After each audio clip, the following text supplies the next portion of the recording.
বেনামাজির জন্য সুপারিশ করবেন না। এটা কি জানেন আপনারা? কারণ আল্লাহ রাসূল বলছেন 1080 নম্বর হাদিস ইবনু মাজার মধ্যে আসছে, মান তারাকা সালাহ ফাকাদ আশরাকা, যে ব্যক্তি সালাত ছেড়ে দিল সে শিরিক করলো। নাউজুবিল্লাহ।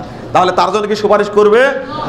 যারা সালাত পড়েন না তারা সাবধান, তারা সাবধান।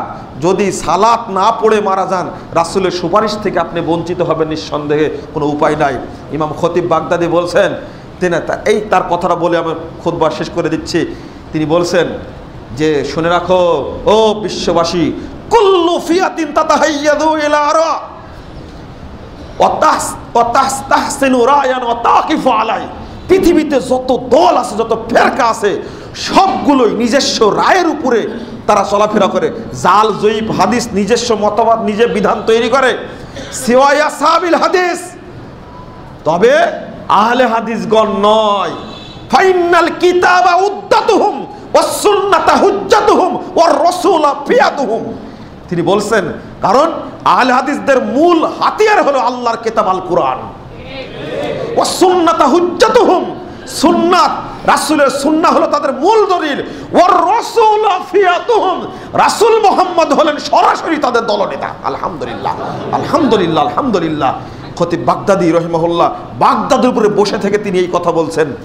সুতরাং এই সুন্নাতকে হেফাজত করার দায়িত্ব আপনাদেরকে নিতে হবে। আপনারা কি মনে করেন যে আমরা শুধু আমল করে নাজাত পেয়ে যাব? যে না, এই আমলের দাওয়াত আপনাকে দেওয়া লাগবে। আমরা আমল করি, সঠিকটা জানি, কিন্তু সঠিকটা পৌঁছে দেওয়ার দায়িত্ব গ্রহণ করি না। আমরা আক্ষেপের সাথে বলি, কষ্টের সাথে বলি, দুঃখের সাথে বলি যে আমরা বক্তব্যের মাধ্যমে, লেখনির মাধ্যমে চাচ্ছি, অনেক তৎপরতা চালাই। টেকনাফ থেকে তেতুলিয়া পর্যন্ত প্রায় প্রত্যেকটি জেলায় আমরা বিচরণ করে থাকি, একটাই কারণ যে শিরিক বিদআত মুক্ত বাংলাদেশ গড়ব একটা, সেখানে কেবল নির্ভেজাল তাওহীদ থাকবে, সমস্ত শিরিক বিতাড়িত হবে ইনশাআল্লাহ। উদ্দেশ্য এটাই থাকে। এই তৎপরতার কাজ চালাতে গিয়ে আমরা হিমশিম খেয়ে যাই। সবচেয়ে দুঃখ লাগে এটাই, বই লেখা থাকে কিন্তু বই প্রিন্ট করার সামর্থ্য আল্লাহ আমাদেরকে দেননি। কাউকে হয়তো অর্থ দিয়েছে কিন্তু লেখার তৌফিক দেয়নি। সবাই মিলেই কিন্তু দিনকে এগিয়ে নিয়ে যেতে হবে, এটা মানে দরকার। তো আপনারা তো মনে করেছেন যে যারা টুপি মাথা দেয়, খুতবা দেয়, বক্তব্য দেয়, লেখে, তাদেরই দায়িত্ব দিন প্রচারের, এটা মনে করেছেন আপনারা? যে না, এটা নয়। আপনাকে সমানভাবে দায়িত্ব নিতে হবে কোরআন এবং সুন্নাত প্রচারের জন্য, শিরিক বিদআত উৎখাতের জন্য দায়িত্ব আপনারও আছে। কিন্তু ওই দায়িত্ব আমরা নিতে চাই না। সামান্য একটা বই কিনে আরেক ভাইকে দিব বেদাতিকে, এটাও দিতে চাই না। সব দায়িত্ব যেন আলেমদের, তারাই শুধু কাজ করবে। আর এই কাজ করে কয়জন? মাত্র কিছু মানুষ। এই সাভার এই মসজিদে খুতবা দেওয়ার জন্য সিরিয়ালটা পান না, এত কষ্ট হয়। এই যে বাপজি আমাকে ফোন দেন বারবার, একটা খুতবা দেন। আসছিলাম কত মাস আগে, আসলাম আবার। কিন্তু বাংলাদেশের মসজিদ কি শুধু সাভারে আছে আর নাই কোথাও? যদি প্রত্যেক মসজিদে বছরে একবার করে যাওয়া হয় তাও মিলানো যাবে কি? সম্ভব হয় না। ঢাকাতেই খুতবা দেই, এক মসজিদে দুইটা খুতবা দেওয়ার সুযোগ হয় না মাসে, অনেক দিন পর পর সিরিয়াল পড়ে। তাও আমি তো দাবি করছি এই সাভার মসজিদটাও ইনশাল্লাহ এই অতদ অঞ্চলের কেন্দ্রীয় মসজিদ হয়ে যাবে ইনশাল্লাহ। সবাই চলে আসবে এই মসজিদে খুতবা শোনার জন্য। কমিটি যে ধারা অবলম্বন করেছে, আসলে যেখানে মধু পায় মৌমাছি সেখানে কিন্তু যাবে। মধুরই ব্যবস্থা করতে পারবেন না, তো মৌমাছি যাবে কি করে? এই ব্যবস্থাটা করে ফেলেছে আলহামদুলিল্লাহ এই কমিটি। আল্লাহ তাদেরকে হেফাজত করুক, আল্লাহুম্মা আমিন। আমি আপনাদের অনুরোধ করব, আপনারাও কিছু শরীক হন। আমরা কিছু বই প্রিন্ট করতে চাচ্ছি, কিন্তু ওই বই প্রিন্ট করার মতো সামর্থ্য আমাদের নাই। আর একটা জিনিস, আমরা কিছু বই ফ্রি বিতরণ করি, বিনামূল্যে বিতরণ করি।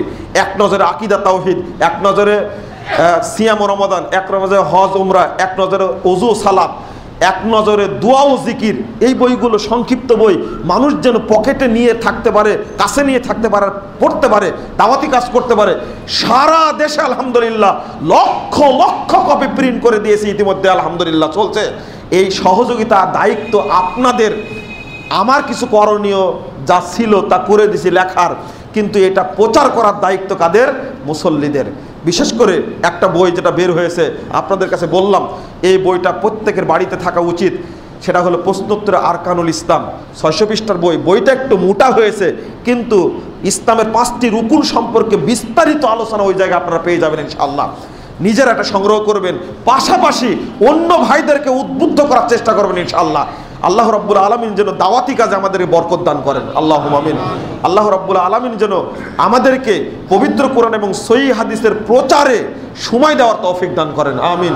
আল্লাহ তুমি এই বাংলাদেশকে দুর্নীতি মুক্ত করো, বেদাত মুক্ত করো, শিরিক মুক্ত করো, জঙ্গিবাদ থেকে মুক্ত করো, আল্লাহুম্মা আমিন। আল্লাহ তুমি এই দেশকে যাবতীয় ষড়যন্ত্র থেকে হেফাজত করো, আমিন। আল্লাহ তুমি যারা কোরআন এবং সহিহ হাদিস মানে, যারা দাওয়াতি কাজ করে, আল্লাহ তুমি তোমার পক্ষ থেকে তাদেরকে হেফাজত করো, আমিন। তুমি তোমার পক্ষ থেকে তাদেরকে নিরাপত্তা দান করো, আল্লাহুম্মা আমিন। আকুলু কাউলি হাদা আস্তাগফিরুল্লাহ লি ওয়া লাকুম ওয়া লিসাইরিল মুসলিমিন।